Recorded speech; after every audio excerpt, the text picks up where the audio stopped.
The Kent State shootings occurred at Kent State University in the U.S. city of Kent, Ohio, and involved the shooting of unarmed college students by the Ohio National Guard on Monday, May 4, 1970. The guardsmen fired 67 rounds over a period of 13 seconds, killing 4 students and wounding 9 others, one of whom suffered permanent paralysis. Some of the students who were shot had been protesting against the Cambodian Campaign, which President Richard Nixon announced during a television address on April 30. Other students who were shot had been walking nearby or observing the protest from a distance. There was a significant national response to the shootings. Hundreds of universities, colleges, and high schools closed throughout the United States due to a student strike of 4 million students, and the event further affected public opinion at an already socially contentious time over the role of the United States in the Vietnam War. Historical background: Richard Nixon had been elected President of the United States in 1968, promising to end the Vietnam War. In November 1969, the My Lai massacre by American troops of between 347 and 504 civilians in a Vietnamese village was exposed, leading to increased public opposition in the United States to the war. The nature of the draft also changed in December 1969, with the first draft lottery since World War II. This eliminated deferments allowed in the prior draft process, affecting many college students and teachers. The war had appeared to be winding down throughout 1969, so the new invasion of Cambodia angered those who believed it only exacerbated the conflict.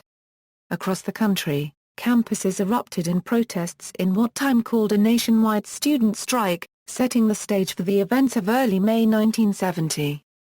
Timeline: Thursday, April 30, President Nixon announced to the nation that the Cambodian incursion had been launched by United States combat forces.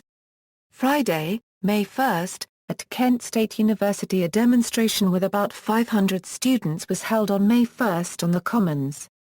As the crowd dispersed to attend classes by 1 p.m., another rally was planned for May 4 to continue the protest of the expansion of the Vietnam War into Cambodia. There was widespread anger, and many protesters issued a call to bring the war home. A group of history students buried a copy of the U.S. Constitution to symbolize that Nixon had killed it.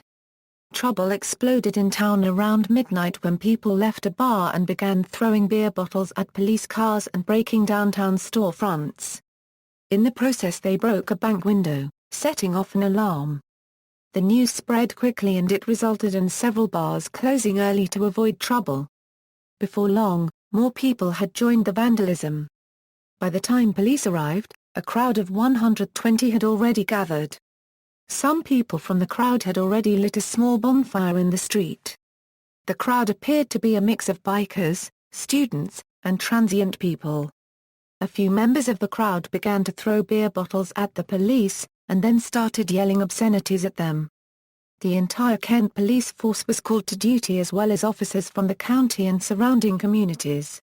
Kent Mayor Leroy Satram declared a state of emergency, called Ohio Governor Jim Rhodes' office to seek assistance, and ordered all of the bars closed.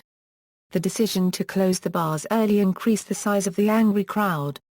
Police eventually succeeded in using tear gas to disperse the crowd from downtown, forcing them to move several blocks back to the campus. Saturday, May 2, city officials and downtown businesses received threats while rumors proliferated that radical revolutionaries were in Kent to destroy the city and university. Mayor Satram met with Kent city officials and a representative of the Ohio Army National Guard. Following the meeting, Satram made the decision to call Governor Rhodes and request that the National Guard be sent to Kent, a request that was granted. Because of the rumors and threats, Satram believed that local officials would not be able to handle future disturbances. The decision to call on the National Guard was made at 5 p.m., but the Guard did not arrive into town that evening until around 10 p.m. A large demonstration was already underway on the campus, and the Campus Reserve Officer Training Corps building was burning. The arsonists were never apprehended and no one was injured in the fire. More than 1,000 protesters surrounded the building and cheered its burning. Several Kent firemen and police officers were struck by rocks and other objects while attempting to extinguish the blaze. Several fire engine companies had to be called in because protesters carried the fire hose into the commons and slashed it. The National Guard made numerous arrests and used tear gas. At least one student was slightly wounded with a bayonet. Sunday, May 3, during a press conference at the Kent Firehouse, an emotional Governor Rhodes pounded on the desk and called the student protesters un-American, referring to them as revolutionaries set on destroying higher education in Ohio. "We've seen here at the city of Kent especially, probably the most vicious form of campus-oriented violence yet perpetrated by dissident groups. They make definite plans of burning, destroying, and throwing rocks at police, and at the National Guard and the Highway Patrol. This is when we're going to use every part of the law enforcement agency of Ohio to drive them out of Kent. We are going to eradicate the problem. We're not going to treat the symptoms. And these people just move from one campus to the other and terrorize the community. They're worse than the brown shirts and the communist element and also the night riders and the vigilantes," Rhodes said. "They're the worst type of people that we harbor in America. Now I want to say this. They are not going to take over the campus. I think that we're up against the strongest, well-trained, militant, revolutionary group that has ever assembled in America." Rhodes can be heard in the recording of his speech yelling and pounding his fists on the desk. Rhodes also claimed he would obtain a court order declaring a state of emergency that would ban further demonstrations and gave the impression that a situation akin to martial law had been declared. However, he never attempted to obtain such an order. During the day some students came into downtown Kent to help with cleanup efforts after the rioting, which met with mixed reactions from local businessmen. Mayor Satram, under pressure from frightened citizens, ordered a curfew until further notice. Around 8:00 p.m., another rally was held on the campus commons. By 8:45 p.m. the guardsmen used tear gas to disperse the crowd, and the students reassembled at the intersection of Lincoln and Main Streets, holding a sit-in with the hopes of gaining a meeting with Mayor Satram and the university president, Robert White. At 11:00 p.m., the Guard announced that a curfew had gone into effect and began forcing the students back to their dorms. A few students were bayoneted by guardsmen. Monday, May 4. On Monday, May 4, a protest was scheduled to be held at noon, as had been planned 3 days earlier. University officials attempted to ban the gathering, handing out 12,000 leaflets stating that the event was cancelled. Despite these efforts, an estimated 2,000 people gathered on the university's commons, near Taylor Hall. The protest began with the ringing of the campus's Iron Victory Bell to mark the beginning of the rally, and the first protester began to speak. Companies N and C, 1/145th Infantry and Troop G of the 2/107th Armored Cavalry, Ohio National Guard, the units on the campus grounds, attempted to disperse the students. The legality of the dispersal was later debated at a subsequent wrongful death and injury trial. On appeal, the United States Court of Appeals for the Sixth Circuit ruled that authorities did indeed have the right to disperse the crowd. The dispersal process began late in the morning with campus patrolman Harold Rice, riding in a National Guard jeep, approaching the students to read them in order to disperse or face arrest. The protesters responded by throwing rocks, striking one campus patrolman and forcing the jeep to retreat. Just before noon, the Guard returned and again ordered the crowd to disperse. When most of the crowd refused, the Guard used tear gas. Because of wind, the tear gas had little effect in dispersing the crowd, and some launched a second volley of rocks toward the Guard's line, to chants of "pigs off campus." The students lobbed the tear gas canisters back at the National Guardsmen, who wore gas masks. When it became clear that the crowd was not going to disperse, a group of 77 National Guard troops from A Company and Troop G, with bayonets fixed on their M1 Garand rifles, began to advance upon the hundreds of protesters. As the Guardsmen advanced, the protesters retreated up and over Blanket Hill, heading out of the Commons area. Once over the hill, the students, in a loose group, moved northeast along the front of Taylor Hall, with some continuing toward a parking lot in front of Prentice Hall. The Guardsmen pursued the protesters over the hill, but rather than veering left as the protesters had, they continued straight, heading down toward an athletic practice field enclosed by a chain-link fence. Here they remained for about 10 minutes, unsure of how to get out of the area short of retracing their path. During this time, the bulk of the students congregated off to the left and front of the guardsmen, approximately 150 to 225 ft away, on the veranda of Taylor Hall. Others were scattered between Taylor Hall and the Prentice Hall parking lot, while still others were standing in the parking lot, or dispersing through the lot as they had been previously ordered. While on the practice field, the guardsmen generally faced the parking lot, which was about 100 yards away. At one point, some of the guardsmen knelt and aimed their weapons toward the parking lot, then stood up again. For a few moments, several guardsmen formed a loose huddle and appeared to be talking to one another. They had cleared the protesters from the commons area, and many students had left, but some stayed and were still angrily confronting the soldiers, some throwing rocks and tear gas canisters. About 10 minutes later, the guardsmen began to retrace their steps back up the hill toward the commons area. Some of the students on the Taylor Hall veranda began to move slowly toward the soldiers as they passed over the top of the hill and headed back down into the commons. At 12:24 p.m., according to eyewitnesses, a Sergeant Myron Pryor turned and began firing at the students with his .45 pistol. A number of guardsmen nearest the students also turned and fired their M1 Garand rifles at the students. In all, 29 of the 77 guardsmen claimed to have fired their weapons, using a final total of 67 rounds of ammunition. The shooting was determined to have lasted only 13 seconds, although John Kiffner reported in the New York Times that it appeared to go on, as a solid volley, for perhaps a full minute or a little longer. The question of why the shots were fired remains widely debated. The Adjutant General of the Ohio National Guard told reporters that a sniper had fired on the guardsmen, which itself remains a debated allegation. Many guardsmen later testified that they were in fear for their lives, which was questioned partly because of the distance between them and the students killed or wounded.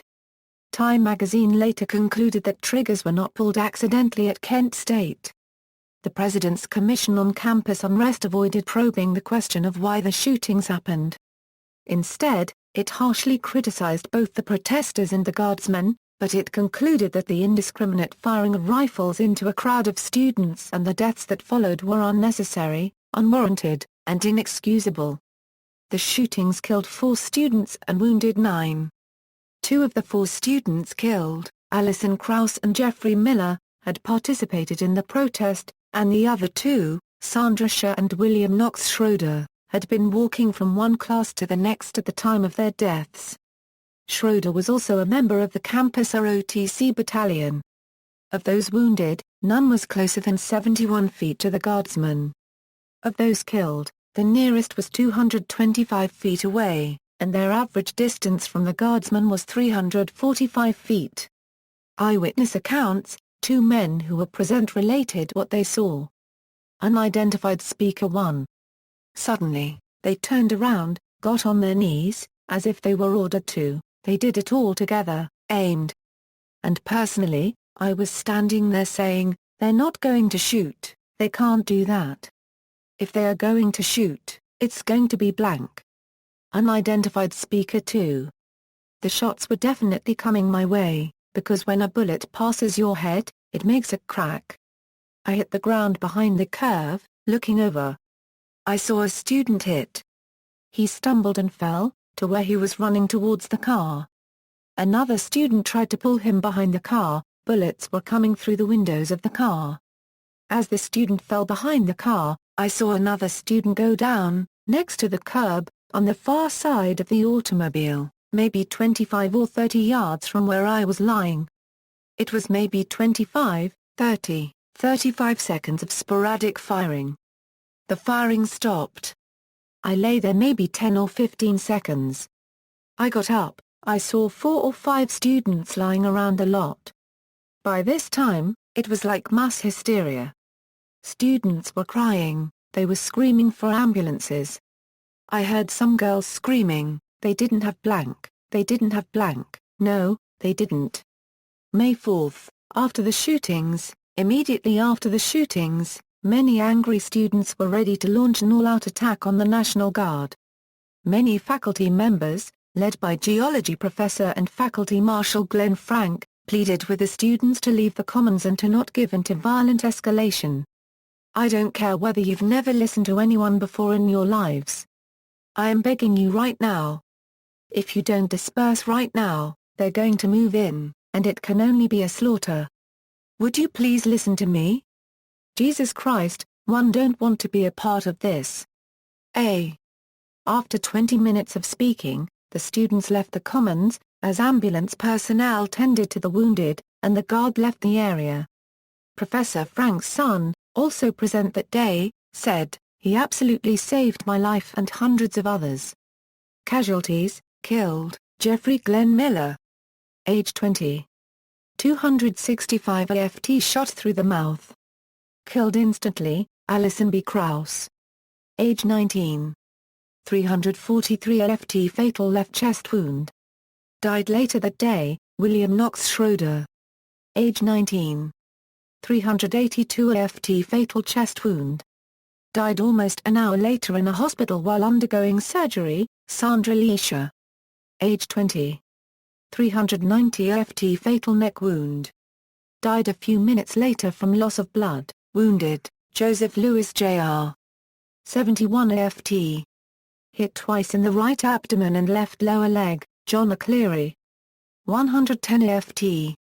Upper left chest wound, Thomas Mark Race. 225 AFT. Struck in left ankle, Alan Michael Canfora.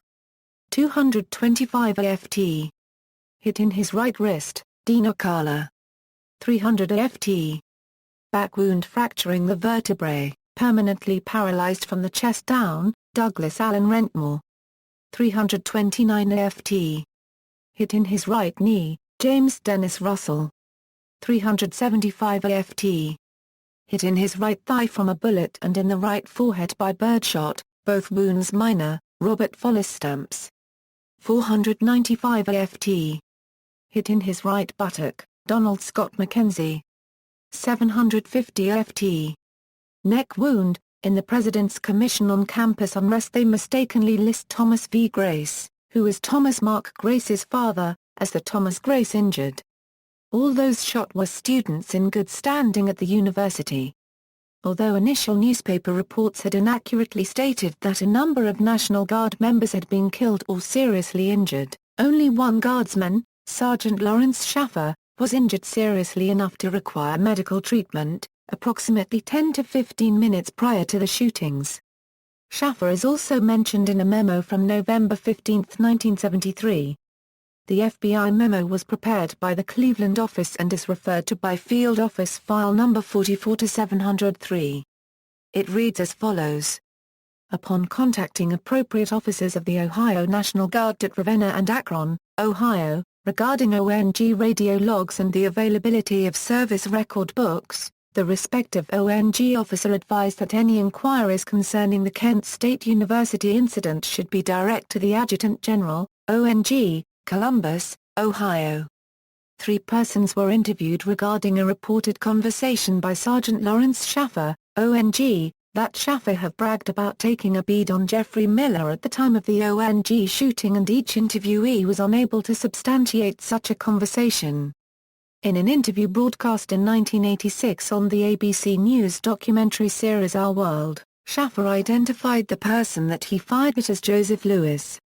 Aftermath and long-term effects. Photographs of the dead and wounded at Kent State that were distributed in newspapers and periodicals worldwide amplified sentiment against the United States invasion of Cambodia and the Vietnam War in general. In particular, the camera of Kent State photojournalism student John Philo captured a 14-year-old runaway, Mary Ann Vecchio, screaming over the body of the dead student, Jeffrey Miller, who had been shot in the mouth. The photograph, which won a Pulitzer Prize, became the most enduring image of the events, and one of the most enduring images of the anti-Vietnam War movement. The shootings led to protests on college campuses throughout the United States, and a student strike, causing more than 450 campuses across the country to close with both violent and non-violent demonstrations. A common sentiment was expressed by students at New York University with a banner hung out of a window which read, "They can't kill us all." On May 8, 11 people were bayoneted at the University of New Mexico by the New Mexico National Guard in a confrontation with student protesters. Also on May 8, an anti-war protest at New York's Federal Hall held at least partly in reaction to the Kent State killings was met with a counter-rally of pro-Nixon construction workers, resulting in the Hard Hat riot. Just 5 days after the shootings, 100,000 people demonstrated in Washington, D.C., against the war and the killing of unarmed student protesters. Ray Price, Nixon's chief speechwriter from 1969–1974, recalled the Washington demonstrations saying, "The city was an armed camp. The mobs were smashing windows, slashing tires, dragging parked cars into intersections, even throwing bed springs off overpasses into the traffic down below." This was the quote, "student protest. That's not student protest, that's civil war." Not only was Nixon taken to Camp David for 2 days for his own protection, but Charles Colson stated that the military was called up to protect the administration from the angry students. He recalled that the 82nd Airborne was in the basement of the executive office building, "So I went down just to talk to some of the guys and walk among them, and they're lying on the floor leaning on their packs and their helmets and their cartridge belts and their rifles cocked and Euro unregistered trademark free thinking, this can't be the United States of America. This is not the greatest free democracy in the world. This is a nation at war with itself." Shortly after the shootings took place, the Urban Institute conducted a national study that concluded the Kent State shooting was the single factor causing the only nationwide student strike in U.S. history. Over 4 million students protested and over 900 American colleges and universities closed during the student strikes. The Kent State campus remained closed for 6 weeks. President Nixon and his administration's public reaction to the shootings was perceived by many in the anti-war movement as callous. Then National Security Advisor Henry Kissinger said the president was pretending indifference. Stanley Kano noted in his Vietnam, A History that the Nixon administration initially reacted to this event with wanton insensitivity.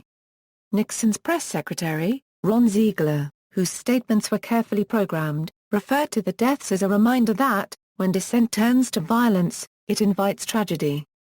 3 days before the shootings, Nixon himself had talked of bums, who were anti-war protesters on U.S. campuses, to which the father of Alison Krauss stated on national TV, "My child was not a bum." A Gallup poll taken immediately after the shootings showed that 58% of respondents blamed the students, 11% blamed the National Guard and 31% expressed no opinion.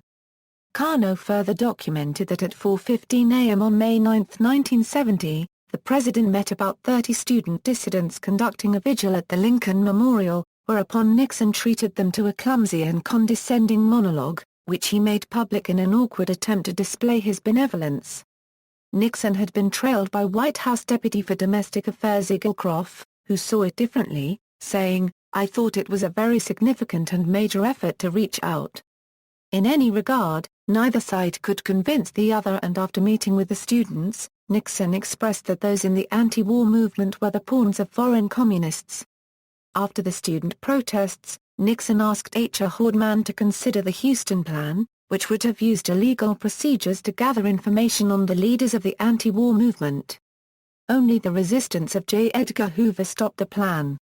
On May 14, 10 days after the Kent State shootings, 2 black students were killed by police at Jackson State University under similar circumstances, the Jackson State killings, but that event did not arouse the same nationwide attention as the Kent State shootings. There was wide discussion as to whether these were legally justified shootings of American citizens, and whether the protests or the decisions to ban them were constitutional. These debates served to further galvanize uncommitted opinion by the terms of the discourse. The term massacre was applied to the shootings by some individuals and media sources, as it had been used for the Boston Massacre of 1770, in which 5 were killed and several more wounded. On June 13, 1970, as a consequence of the killings of protesting students at Kent State and Jackson State, President Nixon established the President's Commission on Campus Unrest, known as the Scranton Commission, which he charged to study the dissent, disorder, and violence breaking out on college and university campuses across the nation. The Commission issued its findings in the September 1970 report that concluded that the Ohio National Guard shootings on May 4, 1970, were unjustified. The report said, "Even if the guardsmen faced danger, it was not a danger that called for lethal force. The 61 shots by 28 guardsmen certainly cannot be justified. Apparently, no order to fire was given, and there was inadequate fire control discipline on Blanket Hill. The Kent State tragedy must mark the last time that, as a matter of course, loaded rifles are issued to guardsmen confronting student demonstrators." In September 1970, 24 students and one faculty member were indicted on charges connected with the May 4 demonstration at the ROTC building fire 3 days before. These individuals, who had been identified from photographs, became known as the Kent 25. 5 cases, all related to the burning of the ROTC building, went to trial. One non-student defendant was convicted on one charge and 2 other non-students pleaded guilty. One other defendant was acquitted, and charges were dismissed against the last. In December 1971, all charges against the remaining 20 were dismissed for lack of evidence. Legal action against the guardsmen and others, 8 of the guardsmen were indicted by a grand jury. The guardsmen claimed to have fired in self-defense, a claim that was generally accepted by the criminal justice system. In 1974, U.S. District Judge Frank Battisti dismissed charges against all 8 on the basis that the prosecution's case was too weak to warrant a trial. Larry Schaffer, a guardsman who said he fired during the shootings and was one of those charged, told the Kent Ravenna Record Courier newspaper in May 2007, "I never heard any command to fire. That's all I can say on that." Schaffer a Ravenna city councilman and former fire chief went on to say, "That's not to say there may not have been, but with all the racket and noise, I don't know how anyone could have heard anything that day." Schaffer also went on to say that point would not have been part of a proper command to open fire. Civil actions were also attempted against the guardsmen, the state of Ohio, and the president of Kent State. The federal court civil action for wrongful death and injury, brought by the victims and their families against Governor Rhodes, the president of Kent State, and the National Guardsmen, resulted in unanimous verdicts for all defendants on all claims after an 11-week trial. The judgment on those verdicts was reversed by the Court of Appeals for the Sixth Circuit on the ground that the federal trial judge had mishandled an out-of-court threat against a juror. On remand, the civil case was settled in return for payment of a total of $675,000 to all plaintiffs by the state of Ohio and the defendants' agreement to state publicly that they regretted what had happened. In retrospect, the tragedy of May 4, 1970 should not have occurred. The students may have believed that they were right in continuing their mass protest in response to the Cambodian invasion, even though this protest followed the posting and reading by the University of an order to ban rallies and an order to disperse. These orders have since been determined by the Sixth Circuit Court of Appeals to have been lawful. Some of the guardsmen on Blanket Hill, fearful and anxious from prior events, may have believed in their own minds that their lives were in danger. Hindsight suggests that another method would have resolved the confrontation. Better ways must be found to deal with such a confrontation. We devoutly wish that a means had been found to avoid the May 4 events culminating in the guard shootings and the irreversible deaths and injuries. We deeply regret those events and are profoundly saddened by the deaths of 4 students and the wounding of 9 others which resulted. We hope that the agreement to end the litigation will help to assuage the tragic memories regarding that sad day. In the succeeding years, many in the anti-war movement have referred to the shootings as murders, although no criminal convictions were obtained against any National Guardsmen. In December 1970, journalist I.F. Stone wrote the following. To those who think murder is too strong a word, one may recall that even Agnew 3 days after the Kent State shootings used the word in an interview on The David Frost Show in Los Angeles. Agnew admitted in response to a question that what happened at Kent State was murder, but not first degree, since there was as Agnew explained from his own training as a lawyer, no premeditation but simply an over-response in the heat of anger that results in a killing. It's a murder. It's not premeditated and it certainly can't be condoned. The Kent State incident forced the National Guard to re-examine its methods of crowd control. The only equipment the guardsmen had to disperse demonstrators that day were M1 Garand rifles loaded with .30-06 FMJ ammunition, 12 Gar pump shotguns, and bayonets, and CS gas grenades. In the years that followed, the U.S. Army began developing less lethal means of dispersing demonstrators, and changed its crowd control and riot tactics to attempt to avoid casualties amongst the demonstrators.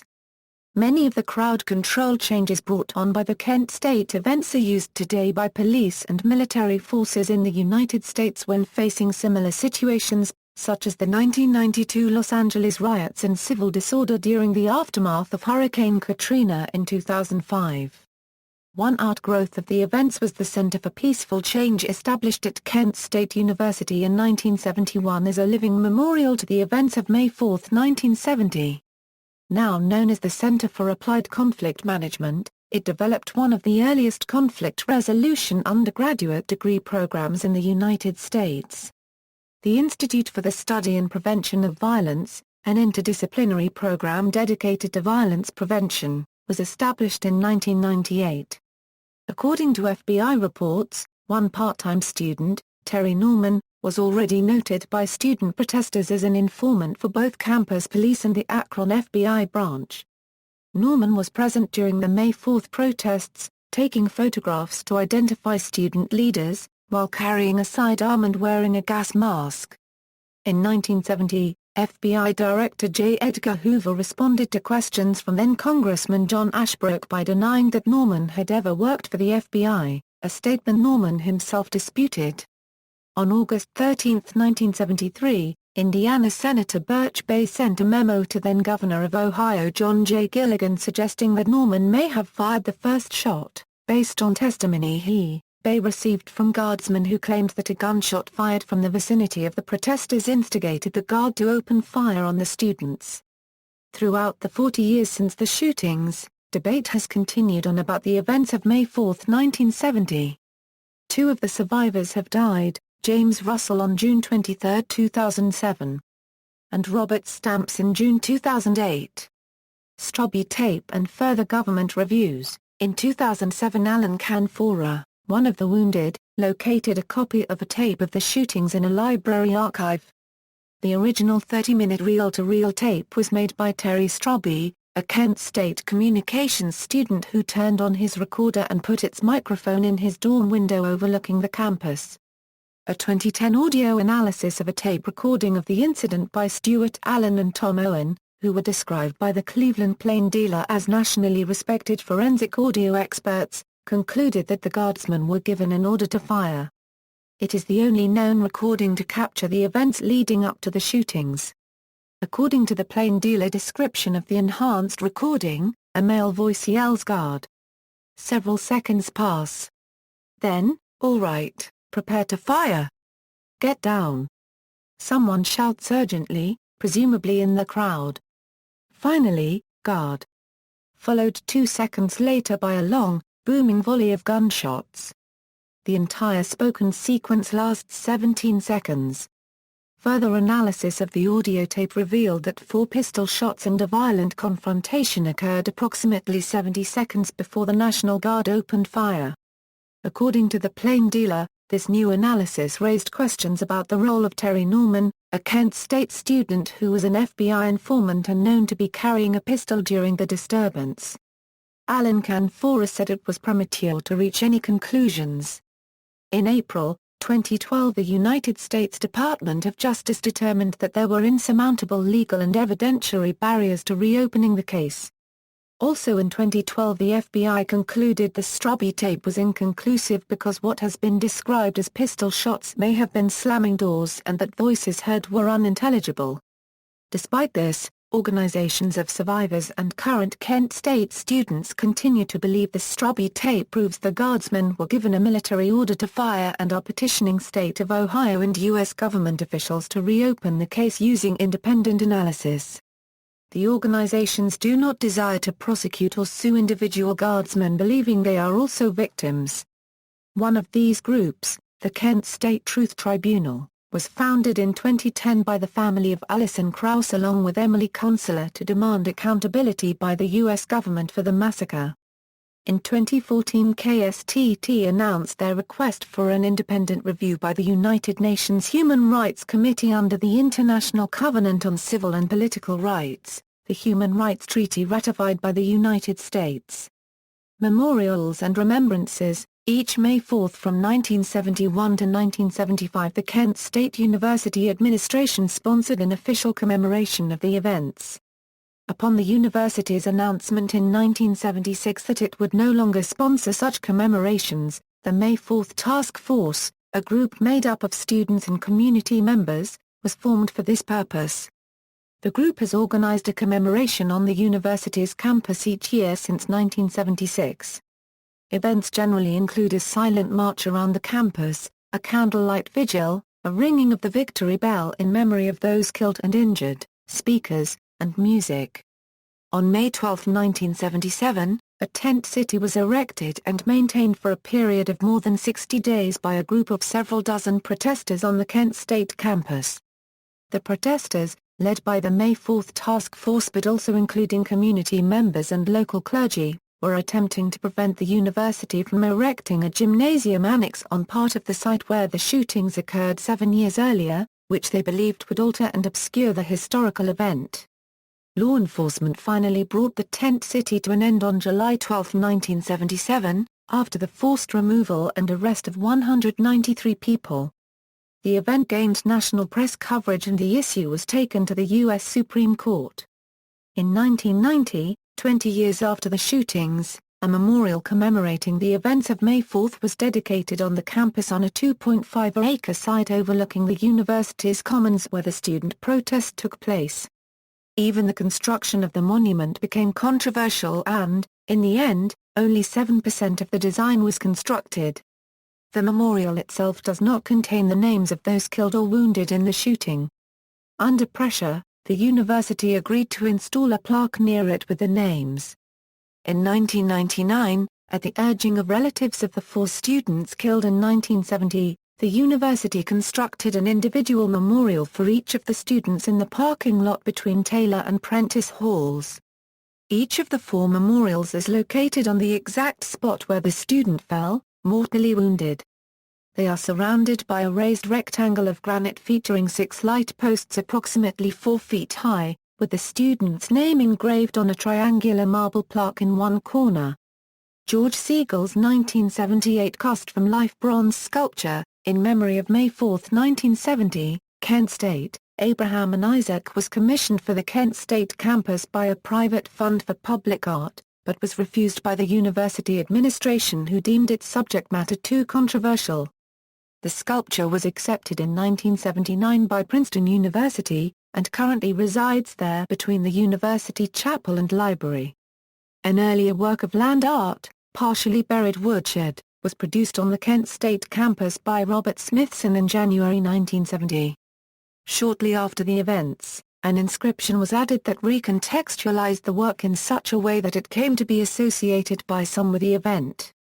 In 2004, a simple stone memorial was erected at Plainview Old Bethpage John F. Kennedy High School in Plainview, New York, which Jeffrey Miller had attended. On May 3, 2007, just prior to the yearly commemoration, an Ohio Historical Society marker was dedicated by KSU President Lester Lefton. It is located between Taylor Hall and Prentice Hall between the parking lot and the 1990 memorial. Also in 2007, a memorial service was held at Kent State in honor of James Russell, one of the wounded, who died in 2007 of a heart attack. In 2008, Kent State University announced plans to construct a May 4 Visitors Center in a room in Taylor Hall. The center was officially opened in May 2013, on the anniversary of the shootings. a 17.24-acre area was listed as Kent State shooting site on the National Register of Historic Places on February 23, 2010. Places normally cannot be added to the register until they have been significant for at least 50 years, and only cases of exceptional importance can be added sooner. The entry was announced as the featured listing in the National Park Service's weekly list of March 5, 2010. Contributing resources in the site are Taylor Hall, the Victory Bell, Lilac Lane and Boulder Marker, the Pagoda, Solar Totem, and the Prentice Hall parking lot. The National Park Service stated the site is considered nationally significant given its broad effects in causing the largest student strike in United States history, affecting public opinion about the Vietnam War, creating a legal precedent established by the trials subsequent to the shootings, and for the symbolic status the event has attained as a result of a government confronting protesting citizens with unreasonable deadly force. Every year on the anniversary of the shootings, notably on the 40th anniversary in 2010, students and others who were present share remembrances of the day and the impact it has had on their lives. Among them are Nick Saban, head coach of the Alabama Crimson Tide football team who was a freshman in 1970.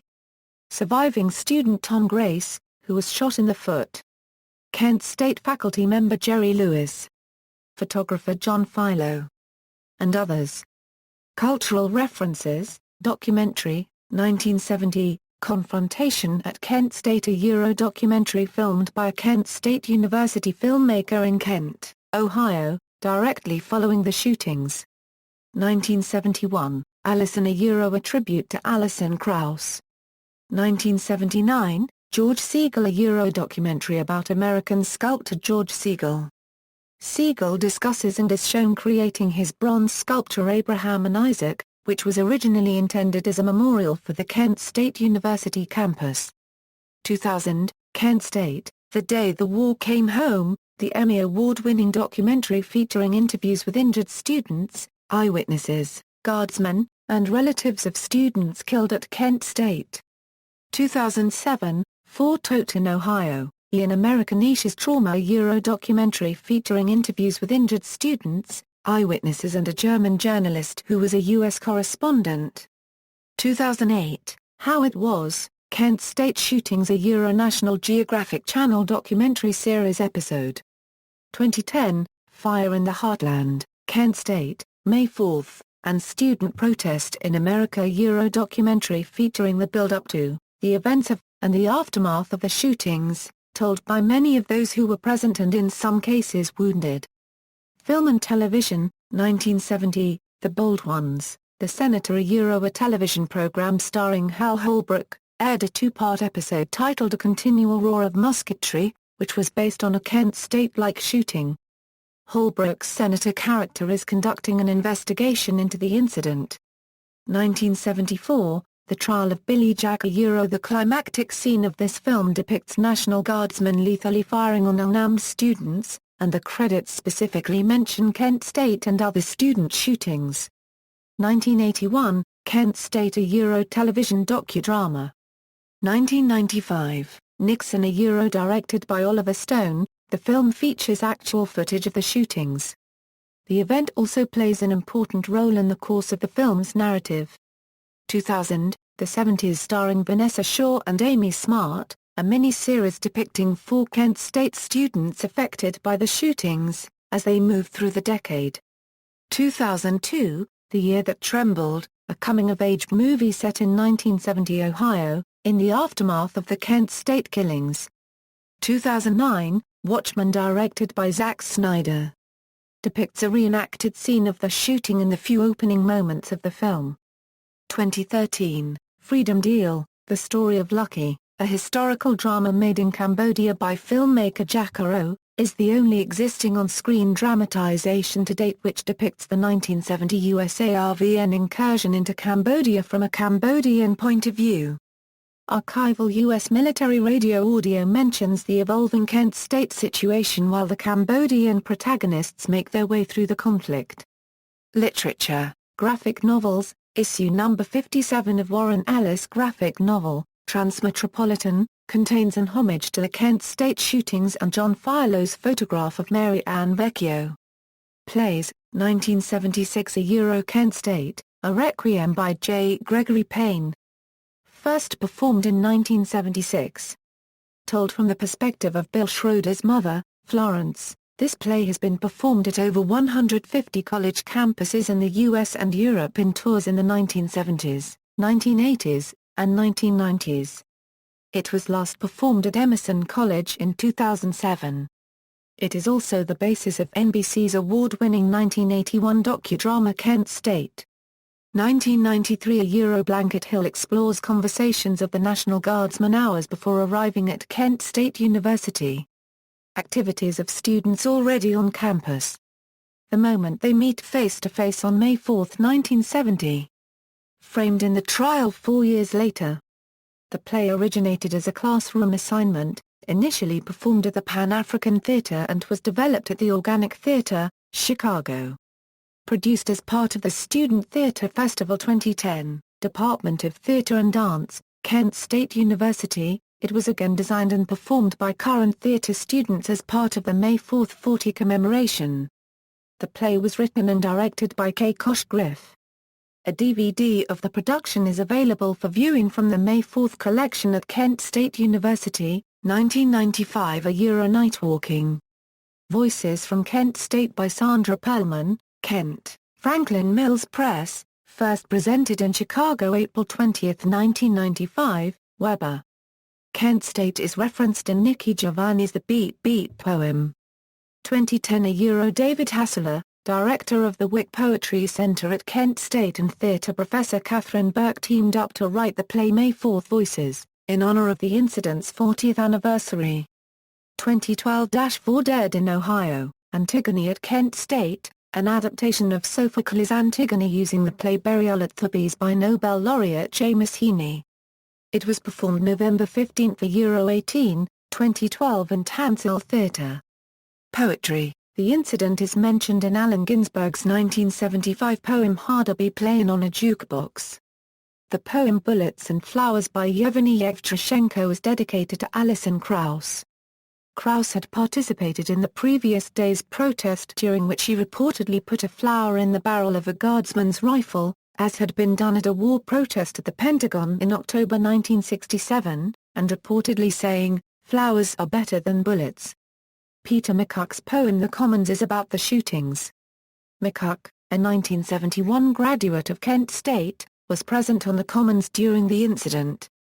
Gary Geddes' poem Sandra Leisha remembers one of the victims of the Kent State shootings.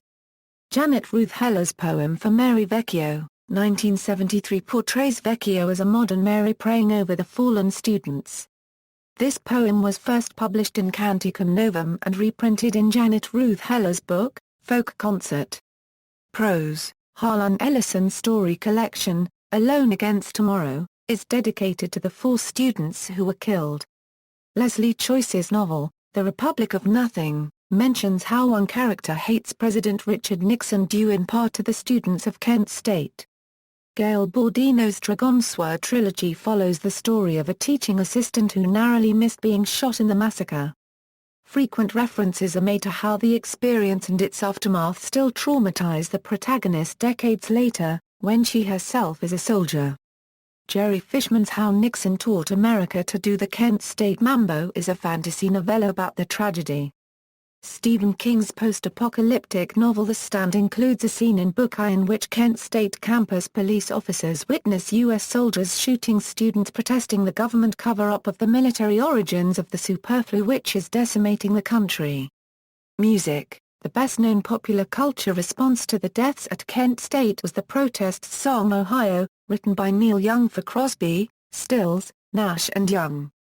The song was written, recorded, and preliminary pressings were rushed to major radio stations, although the group already had a hit song, Teach Your Children, on the charts at the time. Within 2.5 weeks of the Kent State shootings, Ohio was receiving national airplay.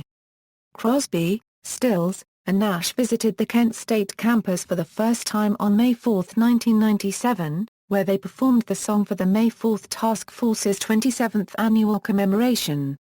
The B-side of the single release was Stephen Stills' anti-Vietnam War anthem Find the Cost of Freedom. There are a number of lesser-known musical tributes, including the following. Harvey Andrews' 1970 song Hey Sandy was addressed to Sandra Sher. Lyrics, Steve Miller's Jackson Kent Blues, from the Steve Miller Band album No. 5, is another direct response. The Beach Boys released Student Demonstration Time in 1971 on Surf's Up. Mike Love wrote new lyrics for Labor and Stoller's Riot in Cell Block No. 9. Bruce Springsteen wrote a song called, Where Was Jesus in Ohio in May or June 1970. The unreleased and uncirculating song is reported to be the artist's emotionally charged response to the Kent State shootings. The Isley Brothers' anti-war medley Ohio Machine Gun was included on their 1971 album Giving It Back. Ohio is the Neil Young song about Kent State, and Machine Gun was written by Jimi Hendrix. John Anderson has said that the lyrics of Long Distance Runaround are also in part about the shootings, particularly the line Hot Color Melting the Anger to Stone. Pete Atkin and Clive James wrote Driving Through Mythical America, recorded by Atkin on his 1971 album of the same name, about the shootings, relating them to a series of events and images from 20th-century American history. In 1970 71 Halim El-Daub, a Kent State University music professor who was on campus when the shootings occurred, composed Opera Flies, a full-length opera, in response to his experience. The work was first performed on the Kent State campus on May 8, 1971, and was revived for the 25th commemoration of the events in 1995. Actress and singer Ruth Warwick released in 1971 a single with the song 41,000+4, the Ballad of the Kent State, an homage to the 4 students killed at Kent State. In May 1970 the group Third Condition published the single Monday in May, the Kent State Tragedy. The song was written by Chuck Robinette, a friend of the group. Album Everyone, by British band Everyone, released in January 1971 included song Don't Get Me Wrong by Andy Roberts about Kent State shootings. In 1971, the composer and pianist Bill Dobbins, composed The Balcony, an avant-garde work for jazz band inspired by the same event, according to the album's liner notes. First performed in May 1971 for the university's first commemoration, it was released on LP in 1973 and was performed again by the Kent State University Jazz Ensemble in 2000 for the 30th commemoration. Dave Brubeck's 1971 cantata Truth Has Fallen was written in response to the slain students at Kent State University and Jackson State University. The work was premiered in Midland, Michigan on May 1, 1971. And released on LP in 1972. The All Saved Freak band dedicated its 1973 album My Poor Generation to Tom Miller of the Kent State 25. Tom Miller was a member of the band who had been featured in Life magazine as part of the Kent State protests and lost his life the next year in an automobile accident. Holly Near's It Could Have Been Me was released on a live album. The song is Near's personal response to the incident. The industrial band Skinny Puppy's 1989 song Tin Omen on the album Rabies refers to the event. Lamb of God's 2000 song ODHGABFE references Kent State, together with the Auschwitz concentration camp, the Tiananmen Square protests of 1989, the 1968 Democratic National Convention and the Waco siege. A commemorative 2-CD compilation featuring music and interviews was released by the May 4 Task Force in May 2005, in commemoration of the 35th anniversary of the shootings. Joe Walsh, who briefly attended Kent State, has said that he wrote Turn to Stone in response to the shootings. He also mentions the event in the song Decades. One of the students who participated in the protest was Chrissy Hind, future leader of the Pretenders, who was a sophomore at the time. Her former bandmate, Mark Mothersbaugh, and Gerald Casale, founding members of Davo, also attended Kent State at the time of the shootings. Casale was reportedly standing about 15 feet away from Alison Krauss when she was shot, and was friends with her and another one of the students who were killed. The shootings were the transformative moment for him and for the band, which became less of a pure joke and more a vehicle for social critique. Sage Francis references the Kent State shootings in his song Slow Down Gandhi. Magpie covered the topic in their 1995 album, Give Light. The song Kent was written by band member Terry Lenino, a survivor of the Kent State shootings. Genesis recreates the events from the perspective of the guards in the song The Knife, on Trespass. Against a backdrop of voices chanting "We're only wanting freedom," a male voice in the foreground calls "Things are getting out of control here today, then okay men, fire over their heads." Followed by gunshots, screaming and crying. Barbara Dane sings the Kent State Massacre written by Jack Warshorn on her 1973 album I Hate the Capitalist System. The Swedish rock band Black Currency NS a Paragrafist Jar Paragraph and Strand made a song about the shootings, in the album A du la Paragraph NSAM Lila var Currency N. Called Ohio for March 1970. Musician, spoken word artist and political activist Jello Biafra mentions the Kent State shootings in the song Wish I Was in El Salvador, included in the collaboration album Last Scream of the Missing Neighbors he made with Canadian hardcore punk band DOA. In 1990. The song is about police violence against civilians, making an extreme satirical parody. The lyrics are basically the story of an imaginary officer, former gang member and Marine private, incarnating law enforcement's abuses. The verse recites Commander says I got to hold the line / till the TV cameras leave then we'll fire away, make my day just like good old Kent State. Experimental punk rock band At the Drive-In reference the shooting in their song Alpha Centauri singing, students spray the Kent State mist wishing was missing Cleontal Widow's six-legged lost and found. Chris Butler of the Waitresses and Tin Hui was among a crowd of students fired on. Ryan Harvey, a member of the Riot Folk Collective, wrote Kent State Massacre, which was included in his 2004 album The Revolution Will Not Be Amplified. Jeff Powers' song 13 Seconds 67 Shots, written on the 40th anniversary of the killings in a style similar to Neil Young's Ohio, was released in February 2012. Photography, in her 1996 still-moving photographic project Partially Buried in Three Parts, visual artist Rena Copyright E. Green aims to address the history of the shootings both historically and culturally. See also, List of massacres in Ohio, references. Further reading, Act, Barbara Becker Kent Letters, Students' Responses to the May 1970 Massacre Deming, New Mexico, Blue Waiters Press ISBN 978-0-9823766-6-9, letters written by Kent State University students shortly after May 4, 1970, tragedy published in book Cleveland Plain Dealer May 3, 2012, Bills, Scott Kent State May 4, Echoes Through a Decade. Kent, Ohio, Kent State University Press. ISBN 0-87338-278-1. Capito, Philip 13 Seconds, A Look Back at the Kent State Shootings with DVD. New York, Chamberlain Brothers. ISBN 1-59609-080-4. Davis, Peter and the Board of Church and Society of the United Methodist Church The Truth About Kent State, A Challenge to the American Conscience. New York, Farrar, Straus and Giroux. ISBN 0-374-27938-1. Estierhus, Joe, and Michael D. Roberts. 13 Seconds, Confrontation at Kent State. New York, Dodd, Mead. ISBN 978-938441-11-0. Gordon, William May 4 May, Killings and Cover-Ups at Kent State. Buffalo, New York, Prometheus Books. ISBN 0-87975-582-2. Updated and reprinted in 1995 as 4 Dead in Ohio, Was There a Conspiracy at Kent State? Laguna Hills, California, Northridge Books. ISBN 0-937813-05-2. Langguth, A.J.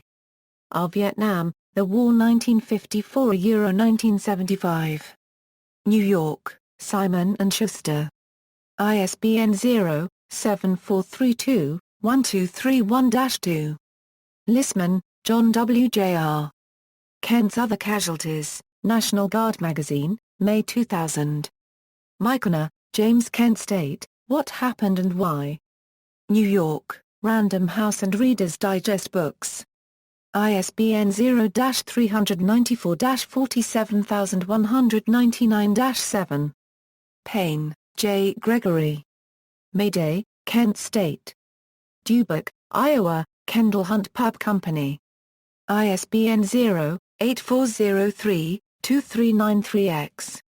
Renner, James. The Kent State Conspiracies, What Really Happened on May 4, 1970. Cleveland Free Times, Vol. 13, Issue May 3, 2006. Report of the President's Commission on Campus Unrest. Washington, D.C. U.S. Government Printing Office. ISBN 0-405-01712-X. Stone, I.F. The Killings at Kent State, How Murder Went Unpunished, in series, New York Review Book, S. New York, distributed by Vintage Books. NB. The second printing also includes copyrighted material dated 1971. ISBN 0-394-70953-5. Stone, I.F. Fabricated Evidence in the Kent State Killings, The New York Review of Books, Volume 15, number December 10, 1970. Weisman, Norman. Snapshots USA. Mystic, Connecticut, Hammonasset House Books. ISBN 0-9801894-1-1.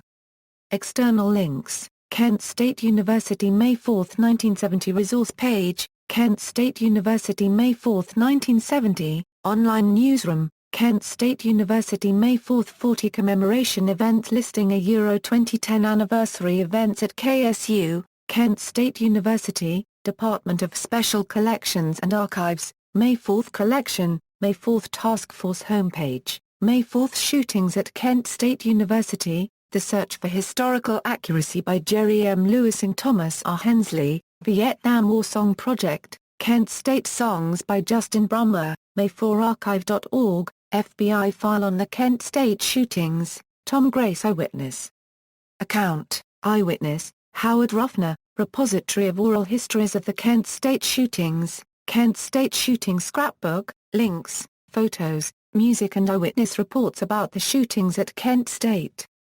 AlanCanfora.com, a Euro personal website of one of the survivors. Historical information, photographs, and commentary. May4.org, a Euro A501, c. 3, non-profit educational charity about the Kent State shootings.